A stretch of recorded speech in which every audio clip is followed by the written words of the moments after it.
இணைந்திருக்கின்றோம். வணக்கம் தமிழூடாக. இன்றைய காலகட்டத்தில் நாங்கள் பேசுபொருளாக இருக்கின்ற விடயத்தை பற்றி பேசலாம். இந்த பணம் என்கிற ஒரு விடயம் என்று பரவலாகவே நாங்கள் சமூக வலைத்தளங்கள், ஊடகங்கள் எங்கே பார்த்தாலும் இந்த பணத்தினுடைய விடயங்கள் பணம் எவ்வளவு தூரத்துக்கு செல்வாக்கு செலுத்திக் கொண்டிருக்கிறது எங்களுடைய வாழ்வியல் என்பதை நாங்கள் உணரக்கூடியதாக இருக்கிறது.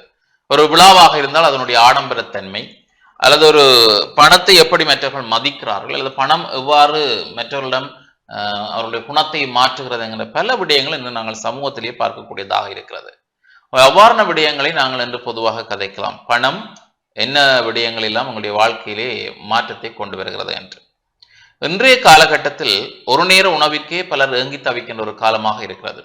பொருளாதாரம் என்பது எங்களுடைய வாழ்வியலிலே இன்று பெரிய ஒரு தாக்கத்தை செயற்படுத்தி கொண்டிருக்கிறது. இருந்தாலும் ஆடம்பர செலவுகளுக்கு குறைவே இல்லாமல் இன்னொரு புறம் ஆடம்பரங்கள் நடைபெற்றுக் கொண்டுதான் இருக்கிறது.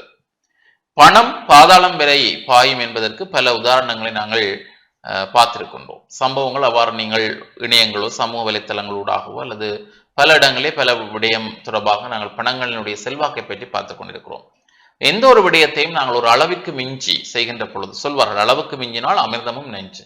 எந்த ஒரு விடயமும் அளவு கடந்து விட்டால் அது எங்களுக்கு ஒரு ஆபத்தை தரக்கூடிய ஒரு விடயமாக மாறிவிடும். ஆக பணம் இருந்தாலும் கூட நாங்கள் அந்த பணத்தை வைத்துக்கொண்டு எப்படி மற்றவர்களுக்கு தர்மம் செய்யலாம் என்னென்றால், தர்மம் தலை காக்கும் என்று சொல்வார்கள்.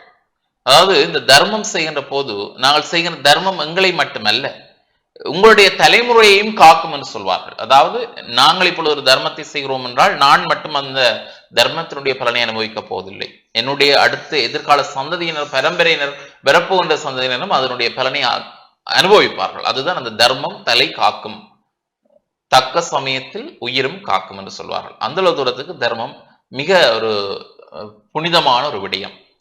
பணம் அதிகரிக்கின்ற பொழுது நாங்கள் ஆடம்பரமாக செலவுகளை தவிர்த்து முடிந்தவரை எங்களுடைய அந்த ஆடம்பரத்தை குறைத்து அதிலே மிகுதியாகின்ற பணங்களை இந்த சமூகத்திலே இருக்கின்ற ஏழ்மையானவர்களுக்கும், வறுமை கோட்டுக்குட்பட்டவர்களுக்கும், கணவனை இழந்த கைம்பெண்களுக்கும், குழந்தைகள் என்று அனாதைகளாக எத்தனையோ சிறுவர் இல்லங்களிலே அவதிப்பட்டு கொண்டிருக்கிறார்கள், அவர்களுக்கும், ஏழை எளியவர்கள், அங்கவீனமானவர்கள், அதே போன்று தங்களினால் தங்களுடைய செயல்களை செய்ய இயலாமல் இருக்கின்ற எத்தனையோ சிறப்பு விசேட குழந்தைகள் எல்லாம் இருக்கிறார்கள்.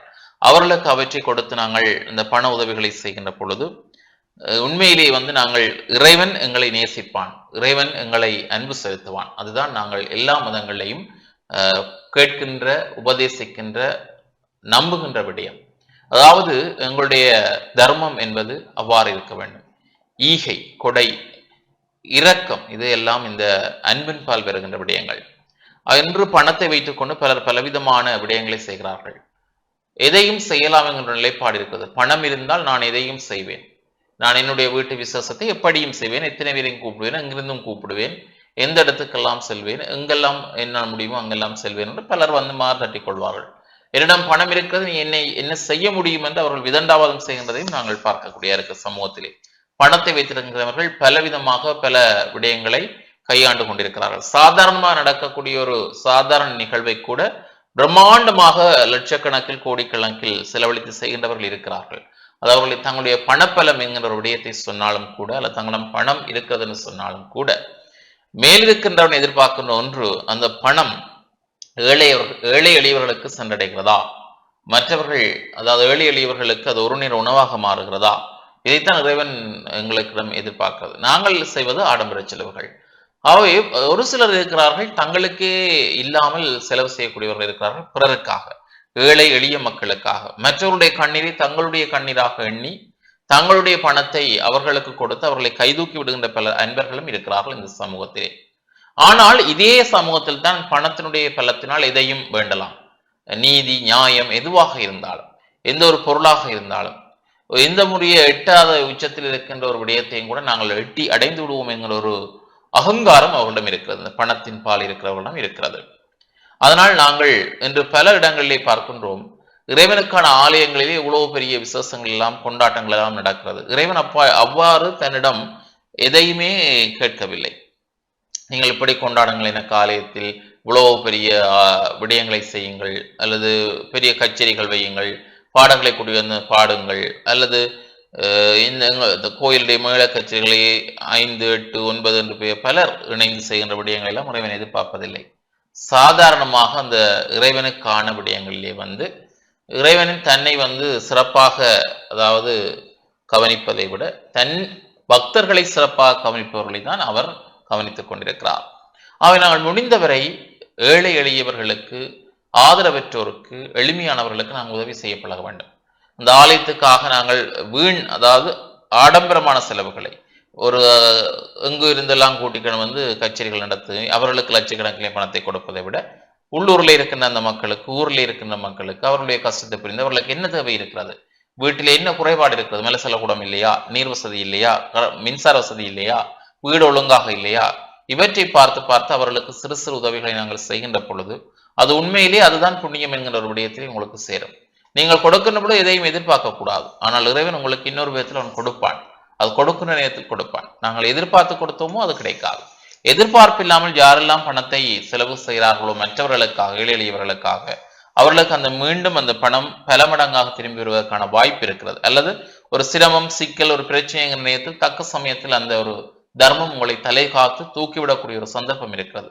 அதனால் முடிந்தவரை இந்த பணத்தினுடைய மதிப்பு என்பது உணர்ந்தவர்கள், அந்த பணத்தினுடைய பெருமையை உணர்ந்தவர்கள், பணம் எவ்வளவு தூரம் செல்கிறது, அந்த பணத்தினுடைய நிலைப்பாடு எவ்வாறு இருக்கிறது என்பதை அறிந்து கொண்டவர்கள், பணம் இருக்கின்ற வரைதான் நீங்கள் உங்களுடைய பகட்டான வாழ்க்கைகளை வாழ முடியும். அது இல்லாவிட்டால் உங்களை யாருமே மதிக்க மாட்டார்கள் என்கிற ஒரு விடயம் இருக்கிறது. இருந்தாலும் நீங்கள் செய்கின்ற புண்ணியங்கள் தான் உங்களுக்கு அது பலன் கொடுக்கும். வினை விதைத்தவன் வினை அறுப்பான், திணை விதைத்தவன் திணை அறுப்பான் என்பது போன்று நீங்கள் செய்வதற்கு எதிர் செயல்களுக்கு பலன் தான் உங்களுக்கு கிடைக்க போகிறது. என்று பல குடும்ப உறவுகள் வந்து பணத்தினால் பிரிந்திருக்கிறது. பணத்தினுடைய பலத்தை வைத்து அவன் என்னுடைய தம்பி ஏழை, இவனுடன் நான் இவன் குடும்பத்துடன் சகவாசம் வைத்திருக்க கூடாது, அவன் ஏழை, அவனுடனே நாங்கள் கதைக்க வேண்டும் என்கிற ஒரு சிலருடைய எண்ணங்கள். ஒரு சிலர் அண்ணன் பணக்காரனாக இருக்கிறான், அவ்வளோ கோடீஸ்வரனாக இருக்கிறான், நான் அவனிடம் வீடு போகின்ற பொழுது அல்லது என்னுடைய குடும்பம் போகின்ற பொழுது அவர்கள் ஏளனமாக பார்ப்பார்கள், அல்லது எனக்கு ஒரு வெக்கமாக இருக்கும், அல்லது நான் அங்கு போகின்ற பொழுது என்னை அறியாமல் ஒரு தாழ்மை உணர்வு வரும் என்கின்ற காரணங்களுக்காகவே பல உறவுகள் தடைப்படுகின்ற விடயங்களையும் நாங்கள் அவதானிக்கின்றோம். சில வேளைகளில் அந்த பணத்தை வைத்துக் கொண்டே வந்து குடும்ப உறவுகளுக்கு வந்து சிக்கல்கள் திருமணங்களின் போதெல்லாம் ஏற்படும். அந்த பணத்தை வைத்துக் கொண்டே ஒரு சிலர் வந்து இந்த சீதனங்களிலே வந்து பெருமை பேசுவார்கள். நாங்கள் இத்தனை லட்சம் உங்களுக்கு தருகிறோம், நீங்கள் திருமணத்துக்கு தயாரா, அல்ல திருமணம் செய்து கொள்ள தயாராக இருக்கிறோம். இந்த சமூகத்திலே ஒரு சிலருடைய முன்மாதிரி நடவடிக்கைகள் எப்படியான முன்மாதிரி, ஒரு ஆணையோ பெண்ணையோ திருமணம் செய்வதற்கு இவ்வளவு லட்சக்கணக்கில் நாங்கள் செலவழிக்கிறோம். இந்த அண்ணன் 43 லட்சத்தில் திருமணத்தை செய்து வைத்தால் அடுத்த சவரம் 50 லட்சம் செலவழித்து திருமணம் செய்கிற நிலைப்பாடுதான் என்று போட்டி போடுகின்ற ஒரு தன்மை தான் சமூகத்திலே இருக்கிறது. ஆடம்பரமான சாப்பாடுகள், ஆடம்பரமான கேளிக்கைகள், குத்தாட்டங்கள், பாடகர்கள் எங்கிருந்தெல்லாம் அழைத்து வரப்பட்டு அவர்களுக்கு காசெல்லாம் கொடுத்து ஒரு விடயத்தை செய்கின்ற பொழுது சமூகத்தில் இருக்கின்ற மற்றவர்களுக்கு அது ஒரு என்ன சொல்வது, பார்த்த பின்பு நாங்களும் இப்படி செய்ய வேண்டும் என்ற தூண்டுதல்களை உருவாக்கி சமூக சேவை எண்ணங்கள் எல்லாம் அப்படி செட்டாக பணம் உள்ளவர்கள் செய்கின்ற செயற்பாடுகள் குறைவதை நாங்கள் அவதானிக்கக்கூடியதாக இருக்கிறது. ஒரு சிலர் எண்ணி ஒரு சிலர் தான் மனசார உதவி செய்கிறார்கள் சமூக சேவை மக்களுக்கு. மற்றவர்கள் பாட்டுக்காக தங்களை படம் பிடித்து சமூக வலைத்தளங்களிலே போட்டு நாங்கள் இப்படியெல்லாம் செய்கிறோம் என்கின்ற ஒரு விடயத்தை காட்டுவதற்காக, அல்லது எங்களிடம் பணம் இருக்கிறது நாங்கள் இருக்கிறபடினால் இப்படி செய்கிறோம் என்கிற ஒரு விடயத்தை காட்டுவதற்காக, இது எங்களால் செய்ய முடியும், இப்படியும் நாங்கள் நடந்து கொள்வோம், ஆனால் அதற்காக எப்படியும் செய்து கொள்ள தயாராக இருக்கிறோம் என்கிற ஒரு விடயத்துக்காக. ஆனால் உண்மையாக ஒரு சேவம் செய்கின்றவன், அந்த பணத்தை செலவழிக்கின்றவன் இதையெல்லாம் எதிர்பார்க்க மாட்டான். தானும் தன்னுடைய பாட்டிலே பணம் பெறுகிறதா, சேவை செய்ய வேணுமா, செய்துவிட்டு அப்படியே போய் விடுவான். வீடியோ பிடிக்கவோ அல்லது அவன் எந்த ஒரு விடயத்தையும் எதிர்பார்க்க மாட்டான். அதுதான் உண்மையான சேவகன். அதை நாங்கள் புரிந்து கொள்ள வேண்டும் இல்லையா கலிஸ்டா? நிச்சயமாக நீங்கள் கூறியது போல வந்து பணம் இன்றைய காலத்தில் வந்து எல்லோருமே வந்து எதிர்பார்க்கின்ற ஒரு விடயமாக இருக்கின்றது. பணம் இருந்தாலும் பிரச்சனை, பணம் இல்லாவிட்டாலும் பிரச்சனை. இருக்கிறவனுக்கு இல்லை என்று பிரச்சனை. அதிகமாக வந்து பணம் இல்லாதவன் என்ன நினைப்பான் என்று சொன்னால் தனக்கு பணம் வேண்டும் என்று சொல்லி நினைப்பான். பணம் இருக்கிறவன் என்ன நினைப்பான் என்று சொன்னால் அந்த பணத்தை என்ன செய்வது என்று தெரியாமல் இன்றைய காலத்தில் திண்டாடி கொண்டிருக்கிறார்கள் என்றுதான் கூற வேண்டும். இந்த பணம் பல உறவுகளையும் பிரிக்கக்கூடியதாக இன்றைய காலகட்டத்தில் இருக்கின்றது என்பதுதான் மிகவும் கவலைக்குரிய ஒரு விடயமாக இருக்கின்றது. பணம் என்பது ஒரு அடிப்படை தேவைக்காக எங்களுக்கு இருப்பதை தவிர உறவுகள் மத்தியிலும் இந்த பணம் இன்றைய காலத்தில் செல்வாக்கு செலுத்துவதை நாங்கள் அவதானிக்கக்கூடியதாக இருக்கின்றது. இந்த பணம் நாங்கள் பார்க்கின்ற போது பணத்தை ஈட்டுவதற்காகத்தான் எல்லோருமே ஓடிக்கொண்டிருக்கிறார்கள். வேலை வேலை என்று சொல்லி எல்லோருமே வேலை செய்து கொண்டிருக்கிறார்கள். அந்த பணத்தை ஏன் நாங்கள் பெற்றுக்கொள்கின்றோம், பணத்தை ஏன் உழைக்கின்றோம் என்பதை சிந்திக்க மறந்து விடுகிறார்கள். பணம் என்னத்துக்கு எங்களுக்கு தேவை? நாங்கள் சந்தோஷமாக வாழ்வதற்கு தான் பணம் தேவை. ஆனால் பலருடைய நிலைப்பாடு இன்றைய நாட்களில் எவ்வாறு இருக்கிறது என்று சொல்லி பார்த்தால், எவ்வாறாயினும் உழைக்க வேண்டும் என்று சொல்லி ஓடிக்கொண்டே இருப்பார்களே தவிர அந்த குடும்பத்திற்காக ஒரு நேரம் ஒதுக்குவது அல்லது தங்களுடைய முக்கியமான உறவுகளுக்காக நேரம் ஒதுக்குவதற்காக அந்த நேரத்தை ஒதுக்க மறந்து விடுகிறார்கள். இதனால் உறவுகளுக்கு இடையில் பிரிவுகள் ஏற்பட்டுக் கொண்டு செல்கின்றது. பணம் பணம் பணம் என்று சொல்லி பணத்தை தேடி அலைகிறார்களே தவிர தங்களை சுற்றி இருக்கின்ற உறவுகளை சேர்த்துக் கொள்வதற்கு மறந்து விடுகிறார்கள். இதனால் குடும்ப கட்டமைப்புக்குள் பிரச்சனைகள் ஏற்படுகின்றன. குடும்பங்கள் சில சமயங்களில் பிரிகின்ற நிலைப்பாடு கூட இதனால் ஏற்படுகின்றது. நாங்கள் பணம் இருக்கின்ற போதும் பணம் இல்லாத போதும் மற்றவர்களை மதிக்க கற்றுக்கொள்ள வேண்டும். மதிக்கின்ற பண்பானது நாங்கள் சிறுவயது முதலே பாடசாலை காலங்களிலிருந்து எங்களுக்கு ஆசிரியர்கள் சொல்லித் தருகின்ற ஒரு விடயமாக இருக்கும். வீடுகளிலும் சொல்லித்தரக்கூடிய ஒரு விடயமாக இருக்கும். சிலரை நாங்கள் இன்றைய காலத்தில் பார்க்கின்ற போது பணம் இல்லாமல் ஒரு வறுமையில் இருப்பார்கள். சில சமயங்களில் ஏதோ உழைத்து முன்னேறி விடுவார்கள் அல்லது பரம்பரையாகவே அவர்களிடம் பணம் இருக்கும். அவ்வாறு பணம் இருக்கின்ற சந்தர்ப்பங்களில் மற்றவர்களை மதிக்கின்ற தன்மை சில சமயங்களில் அவர்களிடம் குறைவாக இருக்கின்றது. எங்களிடம் பணம் இருக்கின்றது தானே, பணத்தை கொண்டு எல்லாவற்றையும் செய்துவிட முடியும் தானே என்று சொல்லி அவர்கள் நினைக்கிறார்கள். பணம் சில சமயங்களில் இன்று இருக்கும், நாளை எங்களுடைய கைகளில் இல்லாமல் போகலாம். என்று சொன்னால் அந்த பணம் எப்பொழுதுமே நிரந்தரமானதாக இருக்காது. உறவுகள் என்பது எப்பொழுதுமே எங்களுக்கு நிரந்தர ஒன்றாக இருக்கிறது. நாங்கள் இந்த பணத்திற்காக உறவுகளை மதிக்காமல் விடுகின்ற போது ஒரு காலகட்டத்தில் நாங்கள் எவருமே இல்லாத ஒரு கட்டத்தில் ஒரு தனிமையாக நிற்கக்கூடிய ஒரு நிலை வந்துவிடும். நாங்கள் எவ்வளவுதான் பணம் இருந்தாலும் மற்றவர்களை மதிக்க கற்றுக்கொள்ள வேண்டும். மற்றவருடைய வயதிற்கு நாங்கள் மதிப்பு கொடுக்க கற்றுக்கொள்ள வேண்டும். பணம் இருந்து விட்டால் எதையுமே செய்துவிட முடியாது. பணம் இருக்கின்றது தானே, நான் எனக்கு தேவையான உணவுகளை வாங்கிக் கொள்வேன், உடைகளை வாங்கிக் கொள்வேன், எனக்கு தேவையான எல்லாவற்றையும் நான் வாங்கிக் கொள்வேன், எனக்கு எவருமே தேவையில்லை என்று சொல்லி ஒரு கட்டத்தில் சிந்திக்கின்ற போது அது ஏதோ ஒரு நிலைமையில் அவர்கள் அதை உணரக்கூடியதாக இருக்கும். பணத்தை வைத்து எதுவுமே செய்துவிட முடியாது என்று சொல்லி ஒரு குறிப்பிட்ட காலத்துக்கு நாங்கள் பணம் எங்களுக்கு உதவுவதாக இருக்கும். ஆனால் உறவுகள் எப்பொழுதுமே நீண்ட காலம் எங்களுக்கு உதவுவதாக இருக்கின்றது. ஆகவே நாங்கள் மற்றவர்களை மதிக்க கற்றுக்கொள்ள வேண்டும். பணம் இருந்தாலும் மற்றவர்களை மதிக்க கற்றுக்கொள்ள வேண்டும். மற்றவர்களிடம் பணம் இல்லாவிட்டால் கூட அவர்களுக்கான மதிப்பை நாங்கள் கொடுக்க வேண்டியது மிக மிக அவசியமான ஒன்றாக காணப்படுகிறது. இந்த பணம் எவ்வாறு நாங்கள் உழைக்கின்றோம், எவ்வளவு கடினப்பட்டு உழைக்கின்றோம் என்று சொல்லி சில பிள்ளைகளுக்கு தெரியாமல் இருக்கும். ஏனென்று சொன்னால் பெற்றோர்கள் என்ன நினைப்பார்கள் என்று சொன்னால் பிள்ளைகள் சந்தோஷமாக இருக்க வேண்டும். தாங்கள் படுகின்ற இந்த கஷ்டத்தை பிள்ளைகள் எப்பொழுதுமே இந்த கஷ்டத்தை பட்டுவிடக் கூடாது, தங்களுடைய பிள்ளைகள் சந்தோஷமாக வாழ வேண்டும் என்று சொல்லி நினைப்பார்கள்.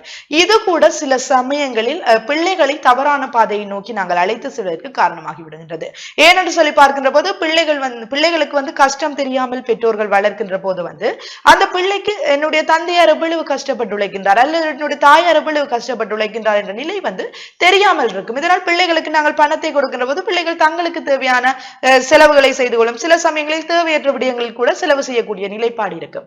பெற்றோர்கள் பிள்ளைகளுக்கு புரிய வைக்க வேண்டும். பணம் என்றால் என்ன, பணம் எவ்வளவுத்திற்கு எங்களுக்கு முக்கியத்துவம் பெறுகின்றது, உறவுகள் எவ்வளவுக்கு முக்கியத்துவம் பெறுகின்றது, ஆடம்பர செலவுகள், தேவையற்ற செலவுகளை நாங்கள் செலவழிக்க கூடாது என்பது தொடர்பான விடயங்களை பெற்றோர்கள் பிள்ளைகளுக்கு சொல்லிக் கொடுக்க வேண்டியது மிக அவசியமான ஒன்றாக காணப்படுகின்றது. என்று சொன்னால் பிள்ளைகளுக்கு கஷ்டம் தெரியாமல் நாங்கள் வளர்க்கின்ற போது ஒரு கட்டத்தில் பிள்ளைகள் தங்களுக்கு பணம் இல்லாத போது அவர்கள் என்ன நினைப்பார்கள், கடன் வாங்கியாவது செலவழித்து விட வேண்டும் என்று சொல்லித்தான் நினைப்பார்களே தவிர அந்த கஷ்டத்தின் மத்தியிலும் தான் உழைத்து வாழ வேண்டும் என்பதை அவர்கள் சிந்திக்க முடியாதவர்களாக வந்துவிடுகின்றனர். ஆகவே பெற்றோர்கள் பிள்ளைகளுக்கு ஆரம்பத்திலிருந்தே பணத்தினுடைய அருமையை சொல்லிக் கொடுத்து வளர்க்க வேண்டியது மிக மிக முக்கியமானதாக இருக்கின்றது.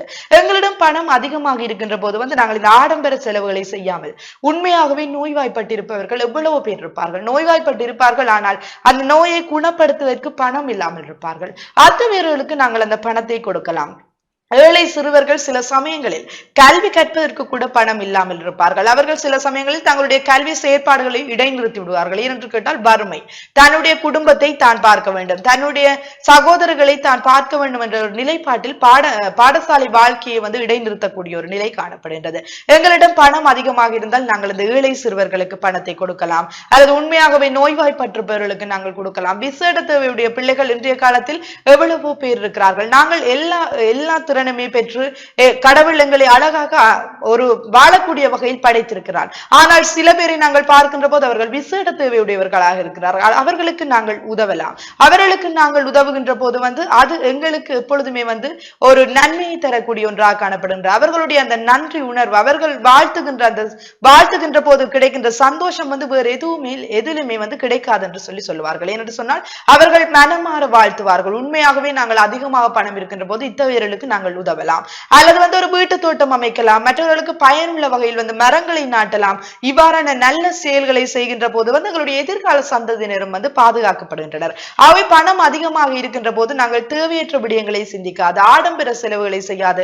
சிலரை நாங்கள் பார்க்கின்ற போது என்ன செய்வார்கள், பணம் அதிகமாக இருந்தால் வீட்டிலேயே சமைக்க மாட்டார்கள், வெளியிடங்களில் சென்று கடைகளில் உணவருந்துவது.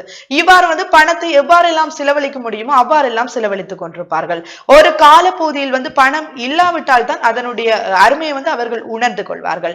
அவை நாங்கள் என்ன செய்ய வேண்டும் என்று சொன்னால், பணம் இருக்கின்ற போது அதனை சரியான வகையில் செலவு செய்ய வேண்டும். பணம் நாங்கள் இருக்கின்ற போது பிள்ளைகளையும் சரியான வகையில் வழிநடத்த வேண்டும். சில பேரை நாங்கள் பார்க்கின்ற போது பிள்ளைகளை எல்லாவற்றையும் கொடுத்து வளர்ப்பார்கள். பிள்ளைகளுக்கு அந்த முயற்சியே இருக்காது, உழைக்க வேண்டும் என்ற முயற்சி இருக்காது. சில பிள்ளைகளை பார்க்கின்ற போது படிக்க வேண்டும் என்று கூட நினைக்க மாட்டார்கள். என்று சொன்னால் என்னுடைய தந்தையிடம் பணம் இருக்கிறது, தாயிடம் பணம் இருக்கின்றது, நான் அதனை கொண்டு வாழ்ந்து கொள்வேன் என்று சொல்லி ஒரு முயற்சியை கூட இழந்து விடக்கூடிய நிலைப்பாடு இருக்கின்றது. ஆகவே பணம் என்பது முக்கியமான ஒன்றுதான், ஆனால் உறவுகளை விட அது முக்கியமானது இல்லை என்பதை நாங்கள் நினைவில் வைத்துக் கொள்ள வேண்டும். இந்த பணம் பல உறவுகளை இன்றைய காலத்தில் பிரிக்கின்ற ஒன்றாக காணப்படுகின்றது. குடும்ப கட்டமைப்புகளையே சீரழிக்கின்ற ஒன்றாக இந்த பணம் காணப்படுகின்றது. ஆகவே பணம் இருக்கின்ற போது நாங்கள் தேவைக்கேற்ப செலவழிப்போம். மற்ற தேவையுடைய இருக்கின்றவர்களுக்கு நாங்கள் கொடுக்க வேண்டும். அதாவது பணம் இல்லாமல் இருக்கின்றவர்களுக்கு நாங்கள் அந்த பணத்தை கொடுக்கின்ற போது எங்களுடைய எதிர்கால சந்தையினரும் ஆசீர்வதிக்கப்பட்டவர்களாக இருப்பார்கள் என்பதை நாங்கள் மனதில் வைத்துக் கொள்ள வேண்டும். இல்லையா? உண்மையிலே என்று பணத்தை வைத்துதான் பலரும் தங்களுடைய பாசத்தையோ அல்லது தங்களுடைய பகட்டான வாழ்க்கையோ ஏற்படுத்திக் கொள்கிறார்கள். பணம் இருந்தால் அவர்களுக்கு கொடுக்கின்ற மரியாதை இன்னொரு புறமாகவும், பணம் இல்லாதவர்களுக்கு கொடுக்கின்ற மரியாதை இன்னொரு விதமாகவும் இருக்கும். அதாவது ஒரு விசேஷமாக இருந்தால் என்ன, அல்லது ஒரு பொது இடத்திலாக இருந்தால் என்ன, ஒருவரை வரவேற்கின்ற பொழுது கூட, ஒரு நிகழ்விலும் கூட, நாங்கள் ஒரு நிகழ்வு நடக்கின்றதோ அல்லது ஒரு பொதுவான விழாவின் போதோ அல்லது தங்கள் வீட்டு விசேஷங்களின் போதோ ஒரு ஏழ்மையானவர் வருகின்ற பொழுது அவருக்கு கொடுக்கின்ற மரியாதையும், ஒரு பணக்காரர் அங்கே வருகின்ற பொழுது வாங்கள் இருங்கள் என்று அவர்களுக்கு கொடுக்கின்ற மரியாதை, அதாவது உபசரிப்புகளையும் பார்க்கின்ற பொழுது அந்த பணத்தினுடைய தன்மைகளை நாங்கள் பார்க்கக்கூடியதாக இருக்கும். நேரடியாக எங்களுடைய கண்கள் ஊடாக ஒரு தினம் நாங்கள் இந்த விடயங்களை பார்த்து கொண்டுதான் இருக்கிறோம். ஆனால் இது எல்லாம் எந்த தருவாயிலும் நாங்கள் ஏற்றுக்கொள்ள முடியாத விடயம். பிறக்குகின்ற பொழுதும் யாரும் எதுவுமே பணத்துடன் பிறக்கவில்லை. அதே போல போகின்ற பொழுதும் இந்த பணம் என்று சொல்லுகின்ற பணத்தினால் சேர்த்த எத்தனையான சொத்து பத்துக்கள், எவ்வளவு சொத்து பத்துக்களாக இருந்தாலும் ஒன்றையுமே நாங்கள் கொண்டு போக போவதில்லை. வெறுமனே நாங்கள் வந்தது எப்படியோ அப்படியோ மீண்டும் போக போகின்றோம், அவ்வளவுதான் வித்தியாசம். ஆனால் அந்த இடைவெளிக்குள் நாங்கள் செய்கின்ற அந்த பணத்தினுடைய தன்மையால் நாங்கள் செய்கின்ற விடயங்கள் சமூகத்திலே ஏற்றுக்கொள்ள முடியாத விடயங்களாக இருக்கிறது. முடிந்தவரை இந்த விடயங்களை நாங்கள் கொஞ்சம் மாற்றிக்கொள்ள வேண்டும். ஆனா ஒரு சிலர் எண்ணி ஒரு விரல் விடக்கூடியவர்கள் மட்டும் பணக்காரராக இருந்தாலும் எளிமையானவர்களாகவும், என்ன சொல்ல, தோற்றத்தில் மட்டுமல்ல அவர்களுடைய குணத்திலும் அவர்கள் சிறந்த ஒரு அன்பானவர்கள், இரக்கமானவர்கள், மற்றவர்களுக்கு பகிர்ந்து கொடுக்கக்கூடியவர்களாகவும் பெருந்தன்மையற்றவர்களாகவும் இருப்பார்கள். அப்படியானவர்களால் இந்த சமூகத்துக்கு என்று தேவைப்படுகிறார்கள். யாருக்கு என்ன நடந்தாலும் ஓடிப்போய் உதவுகின்ற குணம் உள்ளவர்களாக இருக்கக்கூடியவர்களாக இருக்க வேண்டும். அதை விடுத்துவிட்டு காசு இருக்கிறது என்று நாங்கள் உதவிக்காக காசை நீட்டுவதை விட, உதவி தேவைப்படுவர்களுக்கு உதவிதான் அப்பொழுது தேவை, பணம் தேவையில்லை. அது உதவிக்கரம் தேவைப்படுவர்களுக்கு உதவிக்கரத்தை நாங்கள் செய்ய வேண்டும். அவர் இயலாமல் ஒருவர் வருகிறார், அவருக்கு விழுந்து விடுகிறார் என்றால் அவரை தூக்கி விடுவதுதான் முதல் வேலை. அதை விட்டு இந்த பணம் இருக்கிறது என்றால் அது பிரயோசனம் இல்லை. அதே போன்று இன்றைய காலகட்டத்தில் பலர் செய்கின்ற தவறு என்னவென்றால், பணத்தையே குறிக்கோளா கொண்டு தங்களுடைய வாழ்க்கையை இழந்து கொண்டிருக்கிறார்கள். தங்களுடைய குடும்பத்துடன் இணைந்து தாங்கள் அனுபவிக்க வேண்டிய சிறு சிறு சிறு நல்ல விடயங்கள், சம்பவங்கள் அல்லது இனிமையான பொழுதுபோக்கான விடயங்களை எல்லாம் இழந்து பணம் பணம் பணம் என்று சொல்லி எந்த ஒரு உறவுகளையும் தேடாமல் அந்த பணத்துக்கு பின்பே அந்த உழைப்பதிலேயே குறியாக இருப்பார்கள். ஒரு வேலையில் கூட ஒரு ஓய்வில்லாமல் உழைத்துக் கொண்டே இருப்பார்கள். ஆனால் அவர்கள் இறுதியிலே சம்பாதிக்க போது நோய் நொடியைத்தான். எந்த நேரமுமே தினம் தினம் உடலை கவனிக்காமல், உறவுகளை சந்திக்காமல் இப்படியே பணம் என்று அலைந்து கொண்டு தெரிந்தால் உடம்பு கடைசியிலே பாதிக்கப்பட்டு நோய்வாய்ப்படுகின்ற பொழுது அந்த பணத்தினை என்ன செய்ய முடியும், செலவழிக்கத்தான் முடியும். சேர்த்த பணமும் ஆகவே நோயுடன் சேர்ந்து போகிறது.